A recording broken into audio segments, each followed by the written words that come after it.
बिस्मिल्लाहिर्रहमानिर्रहीम। मुअज़्ज़ज़ नाज़रीन इकराम, अस्सलामु अलैकुम। इस वीडियो में कुरान मजीद में नाज़िल की गई एक सूरा फातिहा की आयत नंबर 4 यानी इय्याका नअबुदु व इय्याका नस्तईन का वजीफा शेयर किया जा रहा है। जो भी इस अमल को कर लेगा अल्लाह उसके हर मकसद को पूरा फरमाएंगे, क्योंकि अल्लाह के कब्ज़े कुदरत में हर चीज है। अल्लाह कुछ भी कर सकता है। अल्लाह ताला हर चीज पर कादर है। ये वजीफा सूरा फातिहा की आयत नंबर 4 का है, जिसको सुबह शाम में 100 मर्तबा पढ़ना है। इसके पढ़ने से आपको बहुत ही ज्यादा फायद हासिल होंगे। नहायत आसान वजीफा है।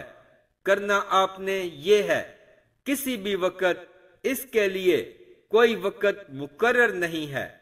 आप किसी भी वक्त इस वजीफे को कर सकते हैं।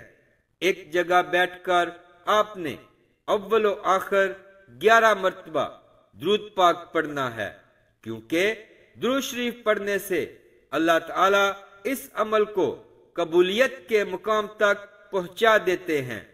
क्योंकि नबी करीम सल्लल्लाहु अलैहि वसल्लम पर जब आप एक मर्तबा दुरूद शरीफ भेजते हैं तो 10 रहमतें आप पर नाज़िल होती हैं। जब आप 11 मर्तबा दुरूद शरीफ पढ़ेंगे तो 110 रहमतें आप पर नाज़िल होंगी। आप देखेंगे सूरह फातिहा की एक आयत की एक तस्बीह पढ़ने से कैसे तकदीर बदलती है। जब आगे पीछे अमल के 110 रहमतें आगे और 110 पीछे जब आप लगाएंगे तो इंशाअल्लाह आपका अमल मकबूलियत के दर्जे को पहुंच जाता है।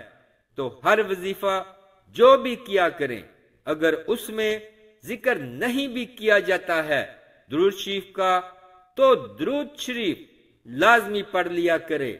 रहमतों की भरमार हो जाएगी। करना यह है कि 11-11 मर्तबा अव्वल व आखिर दुरूद शरीफ पढ़ लेना है और फिर एक तस्बीह पढ़ लेनी है, इय्याका नअबुदु व इय्याका नस्तईन। अल्लाह ताला को एतराफ बहुत पसंद है अपने बंदे का। बंदा अपनी आजिज़ी दिखाता है और अल्लाह को मबूद हकीकी मानते हुए अल्लाह ताला से हाजात को तलब फरमाता है। प्यारे दोस्तों, दीन की बात को फैलाना सदका जारिया है। वीडियो को सवाब की नीयत से शेयर जरूर करें। इस्लामिक वीडियोस के लिए सब्सक्राइब करें और साथ बेल के बटन को भी प्रेस कर दें।